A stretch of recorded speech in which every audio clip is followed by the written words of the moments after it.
El camino del Bodhisattva. Parte 1. Lección 21. 2.2.3.3.2.2.1.2.b.2.2. La naturaleza del orgullo empleado como antídoto. 7.55. El siguiente, la naturaleza del orgullo empleado como antídoto, que es la estrofa 7.55, dice: A todo le ganaré la batalla, y nada podrá vencerme. Yo, el hijo del león, el victorioso, mantendré constantemente esta confianza. Aquí, el hijo del león, el victorioso, significa la descendencia del Buda. León el victorioso se refiere al Buda. Hijo del Buda, el hijo del león y victorioso, significa la descendencia del Buda. Y aquí se refiere a los bodhisattvas, que son la descendencia del Buda. Los bodhisattvas piensan que serán victoriosos sobre todas las cosas que han de ser abandonadas, y que no serán derrotados por nada ni por las aflicciones mentales, las cuales no serán victoriosas sobre ellos. Los bodhisattvas serán victoriosos sobre ellas. La descendencia del Buda, los bodhisattvas, tienen este tipo de orgullo, que serán victoriosos sobre las aflicciones mentales y no al revés. Este es un tipo de orgullo positivo, no el orgullo aflictivo que hay que abandonar. 2.2.3.3.2.1.2.b.2.3. Desprecio al orgullo que se debe abandonar. 7.56 al 7.58. El tercero es desprecio al orgullo que se debe abandonar. Aquí estamos hablando del orgullo negativo. Aquellos cuya mente está llena tienen orgullo porque saben mucho o porque tienen muchas cualidades. Este tipo de orgullo es parte de las aflicciones mentales que destruyen a uno mismo, que no ayudan, sino que le destruyen. El otro orgullo del que hablamos significa que yo seré victorioso sobre las aflicciones mentales. Ese tipo de pensamiento, ese tipo de orgullo no es una aflicción mental. Creo que es más fácil decir orgullo positivo y negativo. Y uno debería pensar que el orgullo positivo nunca se rendirá bajo el orgullo negativo, ni se someterá ni será controlado por el orgullo negativo, que sí está controlado o es parte de las aflicciones mentales. Si alguien tiene este tipo de orgullo negativo, le conducirá a los reinos inferiores. Incluso si renace como humano, experimentará muchos sufrimientos como preocupaciones mentales, ansiedades, y además tendrá muchos resultados negativos. Si nace en el reino humano, no será respetado o será menospreciado por otros debido a su orgullo negativo en el pasado.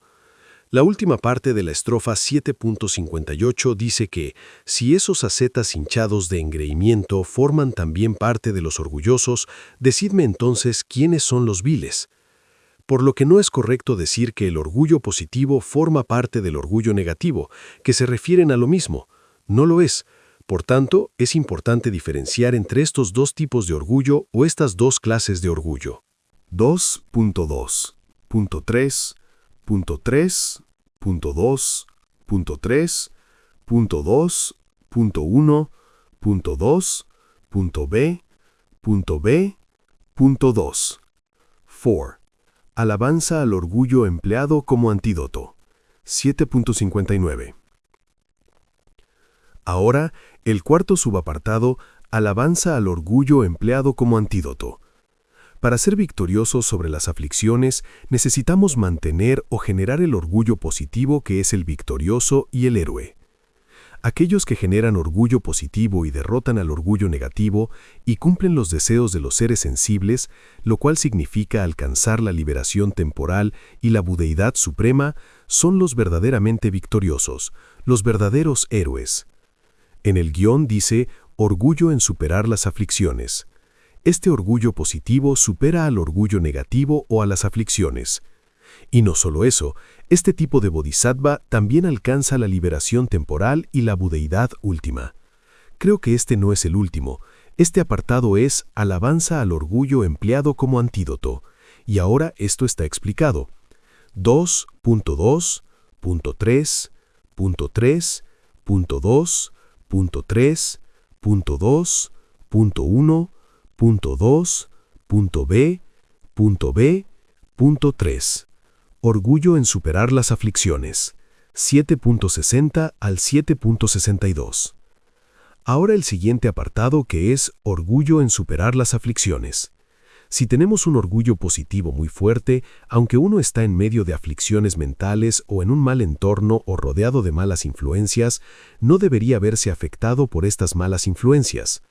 Por ejemplo, el rey de los animales o el león no se asusta cuando hay muchos zorros, pues no pueden atacar ni hacer nada contra el león. De manera similar, uno debería tener la fuerte determinación de no rendirse ante el ejército de las aflicciones o las malas influencias, y al igual que un león, no verse afectado por una manada de zorros. Cuando hay un gran peligro, uno pone más esfuerzo en protegerse, mira alrededor con cuidado y se protege. De igual forma, cuando hay aflicciones mentales, en ese momento uno debería esforzarse por no rendirse a ellas. Debería tener una fuerte determinación de nunca rendirse ante la aflicción mental. Aunque tenga miedo, no se rendirá ante ellas. Se dice que aunque uno sea quemado o asesinado o decapitado, o cualquiera que sea la situación que deba afrontar, jamás se rendirá ante el enemigo de las aflicciones mentales. De este modo, uno debería tener la fuerte determinación de superarlas. Aquí orgullo significa la firmeza o la segunda fuerza.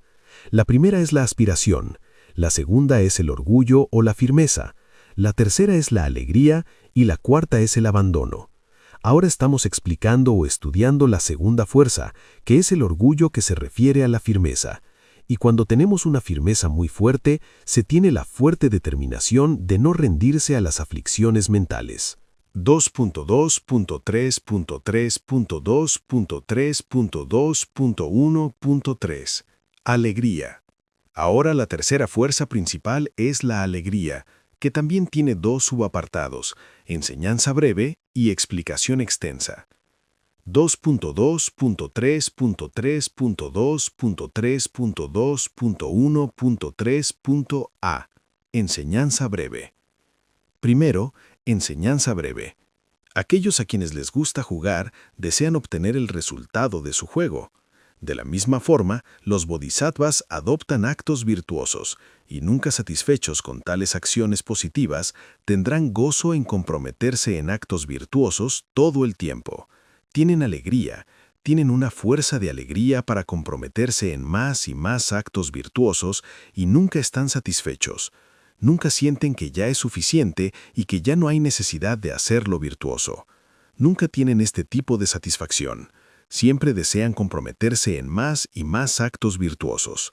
Esta es una breve enseñanza sobre la alegría, que aquí significa la alegría en hacer o comprometerse en actos virtuosos y nunca dejar de hacerlos por la alegría que da en sí hacer esos actos virtuosos, y siempre comprometerse en actos virtuosos. 2.2.3.2.3.2.1.3.b Explicación extensa. Ahora la explicación extensa, la cual también tiene tres apartados. 2.2.3.3.2.3.1.3.b.a Es razonable hacerlo virtuoso porque su esencia es la felicidad. El primero es razonable hacerlo virtuoso porque su esencia es la felicidad. La gente mundana está realizando acciones para obtener felicidad, pero si este tipo de acciones que están haciendo darán o producirán felicidad o no, no es seguro. A veces es seguro que no serán la causa de felicidad, sino lo opuesto. Como dije antes, los carniceros desean obtener felicidad y nadie desea obtener sufrimiento. Ellos también desean obtener felicidad, pero sus acciones destruyen su propia felicidad y les hacen experimentar más y más sufrimiento. Y aunque los seres mundanos estén haciendo acciones para obtener felicidad, no es seguro si eso producirá felicidad o sufrimiento, pero aquí las acciones son positivas y los resultados también son positivos. ¿Y quién puede sentir alegría sin hacer tales acciones positivas que producen resultados positivos? Significa que los seres mundanos para obtener felicidad hacen acciones, pero no es seguro si esas acciones producirán felicidad o no. Sin embargo, las acciones de los bodhisattvas aseguran producir felicidad o resultados positivos. Así pues, ¿quién puede sentir gozo sin hacer actos virtuosos o sin hacer la práctica del bodhisattva? Uno debe practicar como los bodhisattvas y seguir el modo de vida del bodhisattva porque la naturaleza misma de hacerlo es positiva o alegre. 2.2.3.2.3.2.1.3.b. Es razonable ser insaciable de lo virtuoso, ya que su fruto es la felicidad. 7.65. Segundo, es razonable ser insaciable de lo virtuoso, ya que su fruto es la felicidad. Aquí el ejemplo es que el objeto de los sentidos tiene poco beneficio, un beneficio menor con grandes defectos. Esto significa que es como un cuchillo afilado. Si el cuchillo afilado tiene miel, uno desea probarla. Pero probar la miel tendrá unas consecuencias graves porque su lengua puede cortarse con el cuchillo afilado. Probar miel del filo del cuchillo afilado tiene pocos beneficios y grandes daños. Poco beneficio significa que puedes probar la miel, y gran daño significa que te puedes cortar los labios o la lengua con el cuchillo afilado. La gente mundana nunca está satisfecha con el objeto de los sentidos.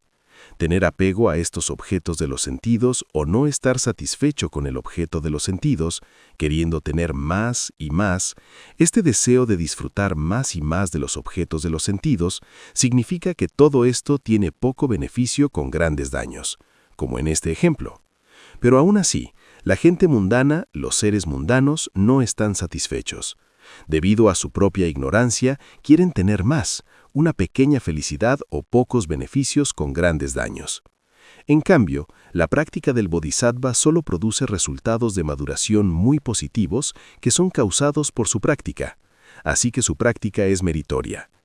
¿Quién se sentiría satisfecho con una práctica tan meritoria como esta que solo trae felicidad? No es una actividad que traiga beneficios menores con perjuicios mayores, sino que lo único que aporta es felicidad, beneficio. Así pues, ¿quién se sentirá satisfecho con este tipo de práctica? 2.2.3.3.2.3.1.3 B.C. Debido a esto, mostrar que es necesario practicar con alegría. 7.66. Ahora, el tercero, debido a esto, mostrar que es necesario practicar con alegría, que es la estrofa 7.66, y dice, así, para llevar a cabo una tarea hasta completarla, he de zambullirme en ella como un elefante atormentado por el sol de mediodía se zambulle en las aguas de un lago. Los elefantes que son atormentados por el sol ardiente del mediodía, cuando ven el lago, sin vacilación alguna, simplemente se zambullen en él, se sumergen en el agua fría del lago. Así, de esta forma, cuando el elefante es atormentado por este sol ardiente, felizmente se sumerge en el agua fría del lago sin ninguna vacilación y con gran gozo. De igual manera, uno debería sencillamente lanzarse o simplemente comprometerse en los actos virtuosos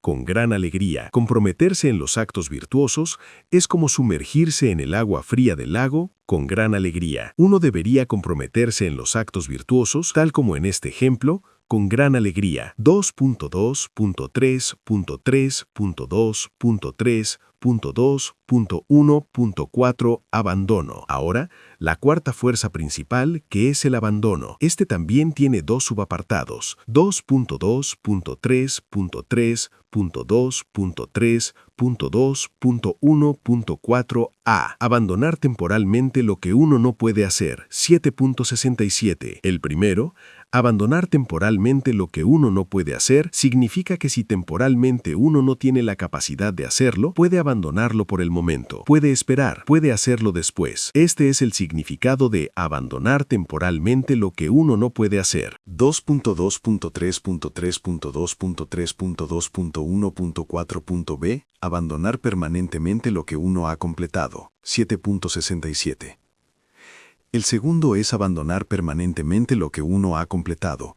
Aquí, abandonar significa principalmente que una vez que uno ha completado esa acción, después de completar esa acción, empieza otra acción más avanzada o una acción superior u otro acto virtuoso.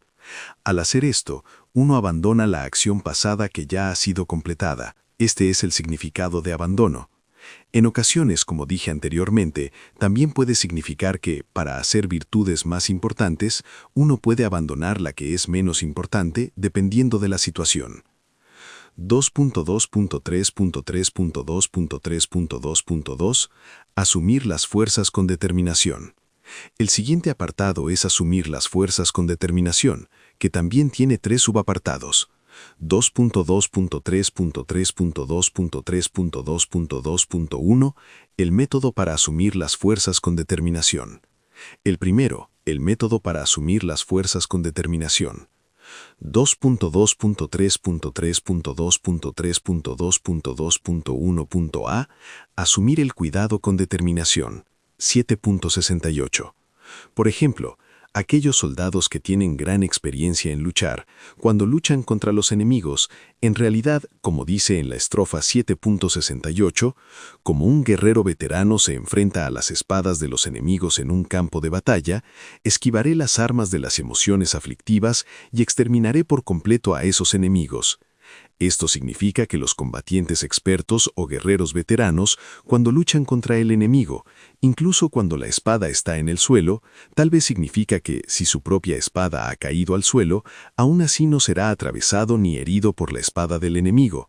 En cambio, aún puede derrotar a ese enemigo porque son guerreros veteranos o luchadores expertos, y aunque no tengan las armas en sus manos en ese instante, aún así pueden ganar la lucha contra el enemigo.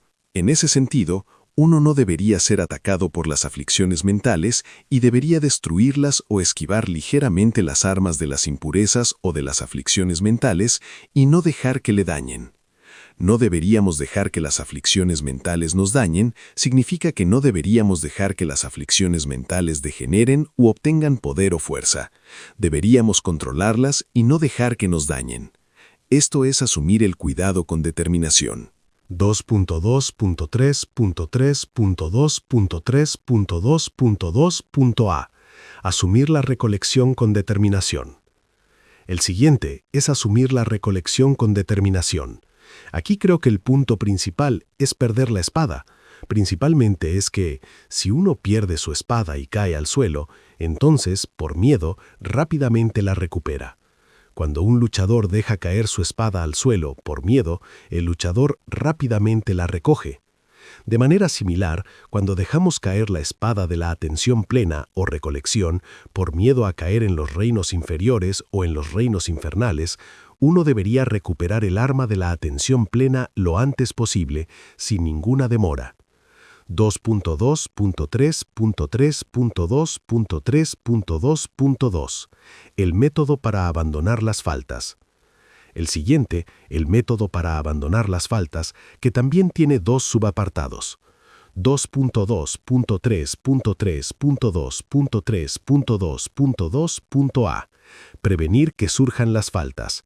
7.70 y 7.71. Primero, prevenir que surjan faltas. Si alguien ataca a uno con una flecha envenenada, esta flecha golpea en el cuerpo derramando sangre y el veneno se propaga por todo el cuerpo. Si la punta de la flecha toca el cuerpo, solo toca pequeñas partes del cuerpo, hará que el veneno que está en ella se propague por todo el cuerpo.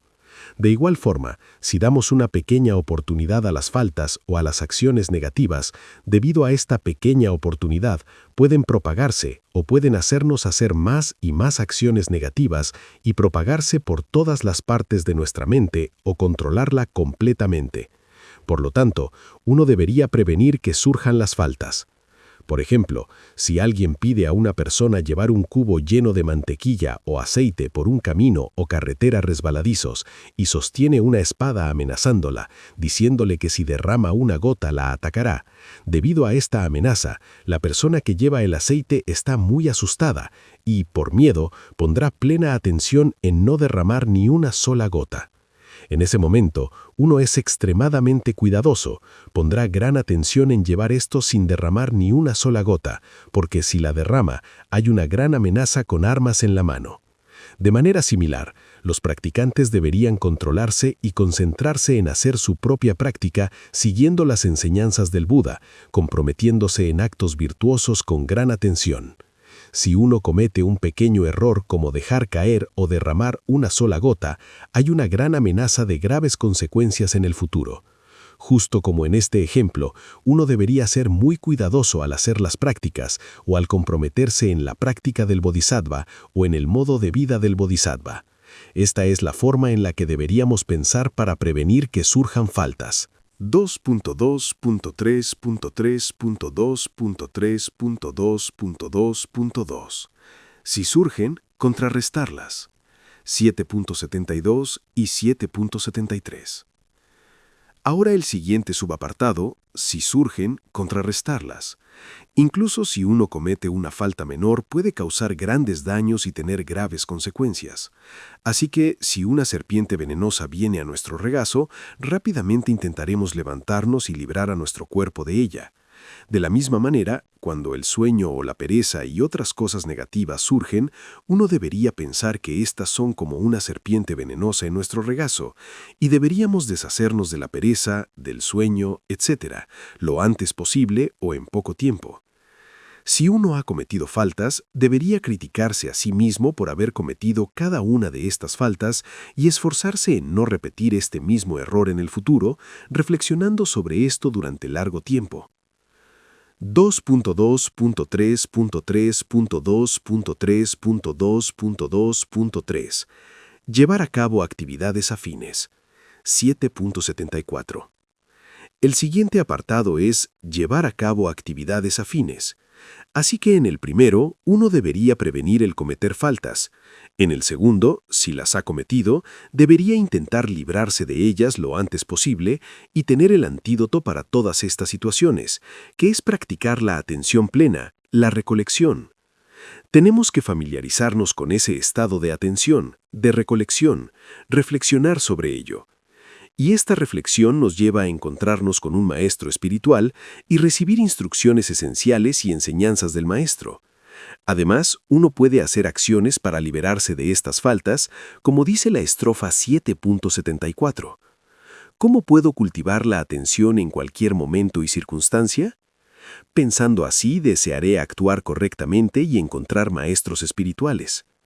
Actuar correctamente significa abandonar las faltas y comprometerse en actos virtuosos. A través de esto, uno puede cumplir todos sus deseos. 2.2.3.3.2.3. Dominarse a sí mismo. 7.75 y 7.76. Siguiente apartado. Dominarse a sí mismo. Antes de comprometerse en los actos virtuosos y en la práctica diaria, uno debería tener el poder del entusiasmo y recordar la historia de adoptar el cuidado. Y entonces comprometerse en los actos virtuosos con gran alegría, como dice el texto raíz estrofa 7.75. En cualquier caso, antes de empezar una tarea, para que tenga la fuerza necesaria para completarla, recordaré las enseñanzas sobre el cuidado, y con presteza me dispondré a ello. Con presteza me dispondré a ello significa que uno no debería ser perezoso, debería simplemente hacer o comprometerse en el acto virtuoso o en la práctica. Y ante cualquier cosa que practiquemos o que hagamos, deberíamos pensar que estas acciones sean significativas y tengan propósito. Y no hacerlo solo porque necesitamos hacerlo a diario, sin tener una voluntad especial o sin pensar que necesito hacerlo de forma que tenga sentido. Sin pensar de esta manera, si únicamente lo hacemos como una rutina diaria, sin ninguna intención especial, entonces no es eficaz y no tendrá un gran impacto. Uno debería pensar que cualquier virtud que realice la hará de manera significativa, con propósito. Y para ello necesitamos inteligencia y adoptar el cuidado, así como comprometernos en actos virtuosos sin ninguna pereza, sin ninguna demora y con gran alegría. El propósito es como se dice en el texto raíz estrofa 7.76. Como una tela de algodón se mueve de aquí a allá impulsada por el viento, así también todo lo que haga lo llevaré a cabo movido por la alegría. El algodón ligero es muy liviano, y el viento lo controla fácilmente. Tal como el algodón es controlado por el viento, la mente positiva de uno con gran alegría debería controlar el cuerpo y el habla. Aquí nuestra mente positiva con gran gozo es como el viento, y el cuerpo y el habla o las acciones físicas y verbales son como el algodón ligero. Así pues, tal como el viento controla el algodón ligero, De igual modo, el viento de nuestra mente positiva con gran alegría debería controlar el algodón de nuestras acciones físicas y verbales. Y haciendo esto, uno puede realizar todos los actos virtuosos y finalmente obtener la budeidad perfecta para el beneficio de todos los seres sensibles. Con esto concluyo la sesión de hoy. Y también con esto hemos terminado el 7º capítulo, concluyendo el programa Dharma Chakra de este año sobre el Bodhisattva Charyavatara. Daremos la enseñanza restante el próximo año. Ahora hacemos la dedicación. Dediquemos todos nuestros méritos a alcanzar la budeidad para el beneficio de todos los seres sensibles, y dedicando especialmente todos nuestros méritos a la buena salud, larga vida de nuestro Maestro Raíz, y que siempre haga girar la rueda del Dharma.